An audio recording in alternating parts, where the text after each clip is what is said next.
Hello friends, कैसे हैं आप लोग। उम्मीद है फिट हैं, लाइफ एंजॉय कर रहे हैं। फ्रेंड्स, आज डिटेल से वीडियो शेयर करेंगे ग्रेप वाइन्स के अबाउट, मतलब हमारी अंगूर की बेल। इसको आप रूफ टॉप पे, बालकनी पे, टेरेस पे इजीली ग्रो कर सकते हैं। अगर आप थोड़ा सा टेक्निकल हो तो आप इसको पॉट्स में भी ग्रो कर सकते हैं। और ये बहुत ही लो मेंटेनेंस प्लांट है। इसको आप सीड से ग्रो कर सकते हैं, इसको आप कटिंग से ग्रो कर सकते हैं।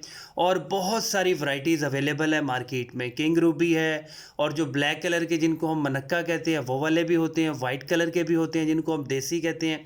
मतलब ओवरऑल बहुत ही लो मेंटेनेंस प्लांट है। अब ये जो आपको छोटी छोटी कटिंग्स नज़र आ रही हैं, इनको हमने एग्जैक्ट 60 डेज़ पहले गमलों में ग्रो किया था।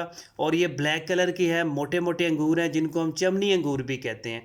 और इनके ऊपर अभी से फ्रूटिंग स्टार्ट हो गई है। सिर्फ और सिर्फ यही एक इसके अंदर वैरायटी है जिसको अगर आप कटिंग से ग्रो करते हैं तो फ़ौरन उसके ऊपर फ्रूटिंग भी स्टार्ट हो जाती है। अदरवाइज़ जितने भी प्लांट्स हों, इसकी जितनी भी कटिंग्स हो, उनको थोड़ा सा टाइम लगता है। अगर आप रूफ टॉप पे हैं तो आप इसको बड़े गमलों में ग्रो कर सकते हैं। स्पेशली ग्रो बैग्स इनके लिए बहुत ज़बरदस्त होते हैं। अगर आप इस तरह के किसी बड़े ड्रम में ग्रो करना चाह रहे हैं, नीचे ड्रेनेज होल्स बहुत ज़्यादा होने चाहिए और आपने साइड से भी ड्रेनेज होल्स बनाने हैं। ड्रेनेज होल्स का बहुत बहुत इंपॉर्टेंट फंक्शन होता है। एक तो अगर आपसे ओवर वाटरिंग हो जाए, बहुत ज़्यादा पानी दिया जाए, बहुत ज़्यादा बारिशें हो जाएं, तो ड्रेनेज होल से पानी भी निकल जाता है। अब यहाँ पे थोड़ी सी एक टेक्निकल चीज़ भी है। अगर आपके ड्रेनेज होल्स ओके हैं, आपने अच्छा सी मिट्टी डाली है, अच्छा फर्टिलाइज़र डाला है, फिर भी अगर बिल्कुल गमले की मिट्टी कीचड़ बन रही है तो आप समझ लें जो आपने फर्टिलाइज़र डाला है वो फुली डिकम्पोज नहीं है। उसकी वजह से भी आपके गमलों के ड्रेनेज होल्स ब्लॉक हो जाते हैं। अंगूर की बेल को थोड़ा सा ज़्यादा पानी पसंद है, लेकिन गमले की मिट्टी कभी भी कीचड़ नहीं बनानी है। मतलब गमले की मिट्टी थोड़ी सी मॉइस्ट रहनी चाहिए, उसमें थोड़ा सा मॉइस्चर होना चाहिए।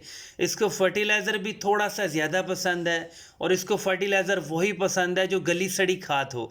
मतलब कंपोस्ट हो, वर्मी कंपोस्ट हो, चाहे कोई भी खाद हो, सस्ती खाद हो, लेकिन वो फुली डिकम्पोज होनी चाहिए। इसकी जो रूट्स होती हैं इनको बहुत जल्दी फंगस लग जाता है।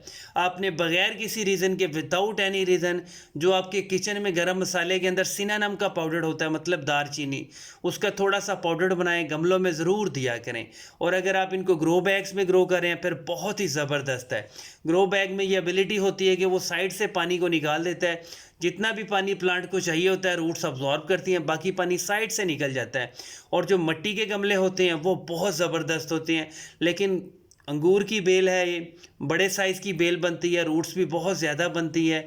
इसलिए आपने को बड़े साइज़ का गमला लेना है, मिट्टी का गमला, कम से कम 24 इंच का गमला तो ज़रूर होना चाहिए। और अंगूर की बेल की सॉफ्ट सी प्रूनिंग आप कभी भी कर सकते हैं। मतलब आप ब्रांच को फिजिकली फील करें, उसके ऊपर जितने भी ड्राई लीव्स हैं या छोटी छोटी ड्राई ब्रांचेज हैं उनको आप फ़ौरन कट कर दिया करें। इस तरह ये होता है कि आपकी जो अंगूर की बेल है वो एकदम हेल्दी होगी। उसके ऊपर जितनी भी स्प्राउटिंग है, जितने भी लीव्स हैं, जितनी भी एक्टिव ब्रांचेज हैं, वो अच्छे से बूस्ट होगी और उनके ऊपर फ्लावरिंग फ्रूटिंग बहुत ज़बरदस्त आएगी। और आपने कभी भी दिसंबर, जनवरी, फरवरी, मार्च के अंदर इसकी प्रूनिंग कभी भी नहीं करनी है। मतलब हार्ड प्रूनिंग कभी भी नहीं करनी है। और अगर आप इसकी कोई शेप देना चाह रहे हैं, कहीं पे इसको क्लाइम करना चाह रहे हैं, तो जो आइडियल सीज़न होता है वो अगस्त का मंथ होता है। अब हमने इसके टेरेस पे भी इसके 3-4 प्लांट्स लगाए हैं जिनको हमने कटिंग से ग्रो किया था, और उनके भी बहुत ज़बरदस्त रिजल्ट्स मिले। ग्रेप्स के प्लांट्स 100% सनलाइट को लाइक करते हैं। मतलब इसको आप 100% आउटडोर लगाएं। बेस्ट यही होगा कि अगर रूफ टॉप पे लगा रहे हैं तो ऐसी जगह पे इसका गमला रखें, ग्रो बैग रखें जहाँ पे सारा दिन डायरेक्ट धूप लगती हो। अगर बाई चांस आपके पास कुछ स्पेस का इशू है, फिर इसको आप ऐसी जगह भी रख सकते हैं जहाँ पे हाफ डे सनलाइट हो। लेकिन हाफ डे सनलाइट में ग्रो हुए प्लांट्स की ग्रोथ थोड़ी सी स्लो होती है, और जब उसका फ्रूट बनता है तो फ्रूट का साइज़ जो है थोड़ा सा मीडियम रह जाता है। इसलिए आपने ये सारी चीज़ें मेंटेन करनी है। बाद में बड़े बड़े गमलों को उठाना बहुत मुश्किल काम है। और अगर आप इसको लान में ग्रो कर रहे हैं, ज़मीन में ग्रो कर रहे हैं, तो ये बहुत ज़बरदस्त है, बहुत ईजी टू मेंटेन है। इसके ऊपर बहुत सारी फ्लावरिंग होती है, बहुत सारा फ्रूट लगता है। और ज़मीन के अंदर बहुत सारे इश्यूज़ कम हो जाते हैं। अगर आप बहुत ज़्यादा पानी भी दे दें फिर भी कोई ओवर वाटरिंग नहीं होती, कोई इसके लीव ड्राई नहीं होंगे। अब बहुत सारे लोग यही कहते हैं कि इसके ऊपर इंसेक्ट्स का बहुत सारा इशू है।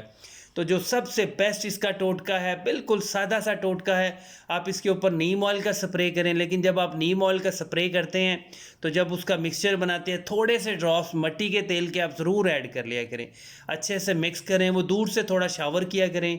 मॉइस्चर का लेवल, ह्यूमिडिटी का लेवल पत्तों के आसपास, नीचे लीव्स के ऊपर, टहनियों के ऊपर एक बिल्कुल एक लेयर सी बन जाती है। मिट्टी का तेल वैसे तो बहुत जल्दी अब्जॉर्ब नहीं होता पानी में, मिक्स भी नहीं होता, लेकिन फिर भी लीव्स के ऊपर उसके ड्रॉपलेट्स बन जाते हैं। उसकी वजह से बहुत सारे इंसेक्ट इससे दूर रहते हैं और आपका प्लांट बिल्कुल सेफ रहता है। और अगर आप इसको ग्रो बैग्स में फिल करने जा रहे हैं, मट्टी या ग्रो बैग्स में इसको ट्रांसप्लांट करने जा रहे हैं, फिर ग्रो बैग्स में बॉटम में बिल्कुल आप किचन का वेस्ट डाला करें। मतलब सब्जियों के छिलके, फ्रूट के छिलके, सादा सी मिट्टी, बिल्कुल फल वाली मिट्टी, वेल ड्रेन्ड मिट्टी यूज़ करनी है। और ग्रो बैग्स के अंदर कभी भी ड्रेनेज होल्स नहीं बनाए जाते हैं। बहुत सारे लोगों की मिस्टेक थी, वो इसमें भी ड्रेनेज होल्स बना लेते हैं। आप अगर ज़्यादा पानी देंगे तो साइड से निकल जाएगा पानी।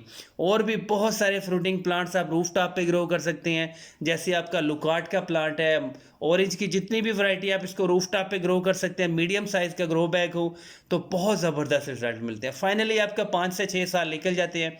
बाद में आप कहीं ना कहीं उसको ट्रांसप्लांट कर देते हैं। 100% या लाइफ टाइम के लिए आप रूफ टॉप पे इतने इतने बड़े बड़े प्लांट्स को नहीं रख सकते, जैसे लुकार्ट का प्लांट है या ऑरेंज का प्लांट है। आप उसकी रूट्स की प्रोनिंग भी करनी पड़ती है और आपने इसको कुछ ना कुछ शेप देनी पड़ती है। ओवरऑल आज डिस्कस कर रहे थे हम ग्रेप्स के प्लांट, बहुत लो मेंटेनेंस प्लांट है। इसको फर्टिलाइज़र 7-7 डोज किया करें, मतलब हर 60 डेज़ के बाद, 70 डेज़ के बाद थोड़ा सा फर्टिलाइज़र लाजमी दिया करें। आपकी बेल जो है वो एक्टिव रहेगी, उसके ऊपर फ्रूट बहुत ज़बरदस्त लगेगा। Thank you friend.